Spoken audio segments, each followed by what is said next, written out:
Mes amis, bonjour, bienvenue dans cette nouvelle vidéo. Bienvenue pour faire le point sur plusieurs sujets. Le premier, celui que vous m'avez demandé à de nombreuses reprises, la date de la prochaine compétition.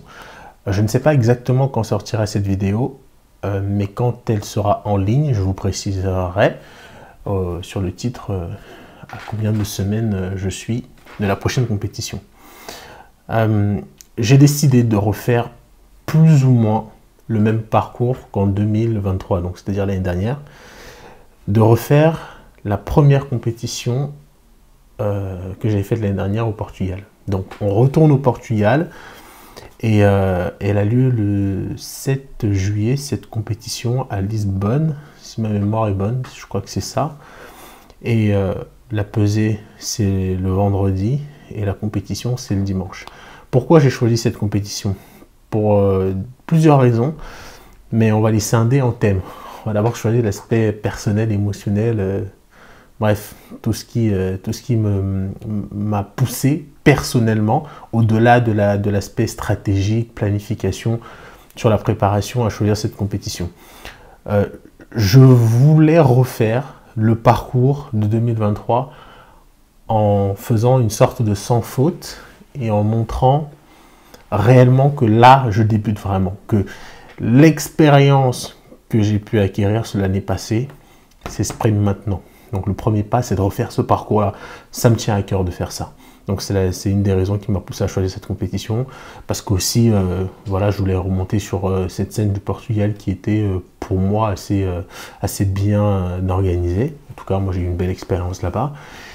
Et voilà, ça c'est la première raison personnelle. Et la deuxième, c'est juste que c'était un plateau qui pour moi était prenable, très prenable. Et avec du recul, je pense qu'aujourd'hui, si je retrouve le même plateau, j'aurais pas de difficulté à me qualifier sincèrement. Donc Portugal, c'est à côté, 2 heures de vol, logistiquement parlant, c'est facile.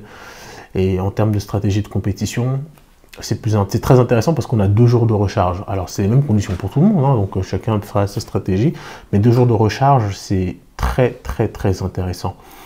Parce que refaire les stocks de glycogène qu'on a épuisés pendant des semaines et des semaines, se reposer, se ressourcer sur un corps qu'on a épuisé encore une fois sur des mois, c'est extrêmement bénéfique pour la recharge et arriver en pleine forme sur scène. Donc 2 jours de recharge, c'est énorme. C'est une des raisons qui m'a poussé à faire cette compétition aussi. L'autre raison en termes de stratégie, c'est qu'elle n'est pas trop loin d'Olympia, mais pas très près non plus. Après le Portugal, j'aurai 3 mois pleins pour me préparer pour Olympia. Donc, dès que j'ai fini la compétition de Portugal, il y a Olympia juste derrière, parce que Olympia, c'est évident que je vais faire cette compétition. Et une fois que cette compétition est terminée au Portugal, je peux rentrer directement en France, me remettre direct dans la préparation pour Olympia. Et la question qu'on se pose en ce moment avec Patrick, après avoir pris cette décision, c'est est-ce que on fait une compétition entre le Portugal et Olympia? Parce que ça pourrait être très bénéfique de se dire, je ne sais pas, par exemple, en août, je dis n'importe quoi, on fait une compétition pour maintenir le poids assez bas, mais aussi pour continuer à travailler sur la condition, parce qu'on ne va pas arriver à 100% au Portugal. Au Portugal, on ne va pas pousser la condition à l'extrême. On garde cette extrémité pour Olympia et après Olympia. Donc, on va dire que Portugal, c'est entre guillemets l'échauffement, si on peut dire ça comme ça, parce qu'il ne faut pas non plus qu'on arrive au Portugal et qu'on ait tout donné, et que pour Olympia, on a épuisé le physique et qu'on n'arrive pas à le faire rester pleinement plein et frais. Donc c'est la question qu'on se pose aujourd'hui. On a défini la première compétition. Maintenant, est-ce qu'on fait une compétition entre le Portugal ou Olympia? On ne sait pas, on verra. On se concentre d'abord sur la première. Ensuite, après Olympia, c'est évident que je ferai d'autres compétitions parce que premièrement, il faut se qualifier à nouveau pour Olympia 2025. Mais aussi, j'ai besoin de me faire voir sur le circuit pro. J'ai besoin, cette fois-ci, pas de prouver à moi-même ou à qui que ce soit, mais de montrer que je suis un prétendant sérieux sur la scène professionnelle Et pour ça, il faut enchaîner les titres et les compétitions. Et ensuite, il y a Arnold Classic qui va arriver en 2025. Généralement, c'est quelques mois après Olympia. Pour le moment, je ne me projette pas aussi loin. Mon esprit est concentré sur l'échéance qui arrive, celle du Portugal. Je suis très bien, je trouve que physiquement, je suis bien. J'ai comparé les photos de la même période pendant la préparation pour la première compétition du Portugal l'année dernière. Je suis plus sec, plus plein, plus dur. J'ai comparé à peu près au même nombre de semaines pour la compétition de l'Autriche. Pareil, plus plein, plus dur, plus sec. Pareil pour août. Bref, je me suis amélioré en très peu de temps sur tous les points. La sèche, la dureté, tout. Et ceux qui suivent sur Instagram, parce que je mets souvent des photos, vous voyez vraiment l'évolution qui a été très rapide. Donc pour le après, je ne me projette pas aussi loin, mais il est évident que je ferai au moins 2 voire 3 compétitions après Olympia. Ensuite, le plus important, ça va être le off-saison qui va arriver. Sur 2023, j'ai eu un off-saison très court. Hein. J'ai fait 2 mois de off-saison. J'ai fait une prise de masse ultra rapide sur 2 mois. Ce qui m'a obligé à manger énormément de calories. Alors maintenant, je peux le dire, hein, pendant la prise de masse, je suis monté à 122 kilos. 122 kilos en 2 mois. Et très sincèrement, j'ai pas pris beaucoup de fat. Il y a eu beaucoup de rétention d'eau, ce qui est totalement normal et voulu même dans cette période-là pour protéger les muscles et pousser dur et lourd.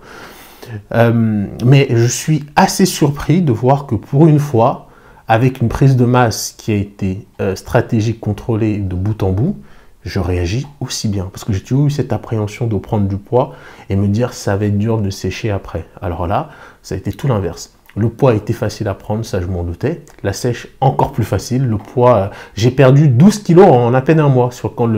Quand la sèche a débuté, c'est parti tellement vite, comme ça.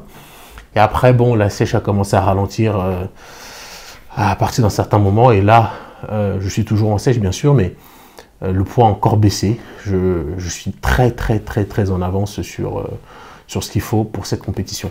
Donc voilà pour la compétition pour le Portugal. Moi, je suis très motivé, les gars. Très chaud pour prouver que j'ai ma place parmi les meilleurs. Et je veux vous le prouver aussi à vous parce que vous me soutenez. Certains ont douté. Je comprends. Je comprends que certains, à un moment, puissent se dire est-ce qu'il a les épaules de tenir? Est-ce qu'il va faire ci, il va faire ça? C'est des questions que je me suis posées à moi-même. Une remise en question qui a été nécessaire. Maintenant, je ne me pose plus de questions. Maintenant, je me contente de travailler dur, tout simplement.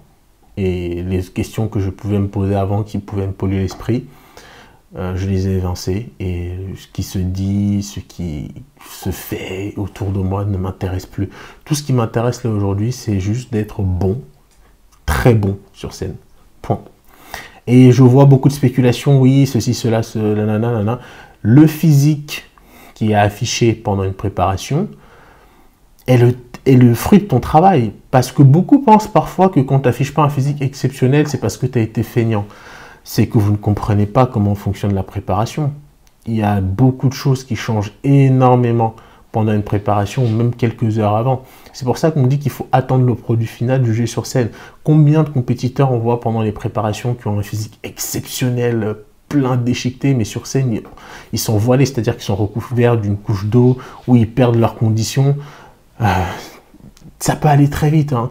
Les recharges, les peak week, tout ça, c'est des choses qui sont très délicates à gérer. Et d'un profil à un autre, ça peut totalement être votre explosion physique, vous transformer du jour au lendemain, ou alors vous détruire votre physique. Donc, attendez la fin de la compétition pour donner un avis objectif.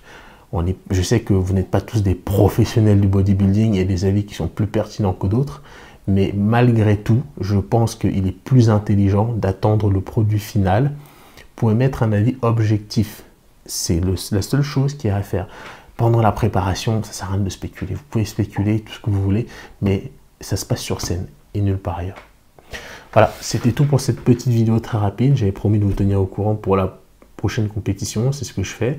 Et comme je l'ai déjà dit, ne vous en faites pas, on va faire beaucoup de compétitions. Je sais que vous pensez que ça peut être dur d'enchaîner autant de compétitions parce que oui, c'est fatigant, parce que psychologiquement c'est difficile, mais j'y suis préparé. Et j'ai besoin de le faire pour encore construire de l'expérience. C'est pas en 1 an que tu vas devenir rattraper 10 ans d'expérience de tous ceux qui sont sur les scènes depuis des années. J'ai besoin de me faire mon expérience, j'ai besoin d'aiguiser mes armes. Et je pense qu'à partir de 2025, avec cette année accumulée, ce sera encore autre chose. Merci de me soutenir les gars. Et je vous dis à très bientôt pour une nouvelle vidéo.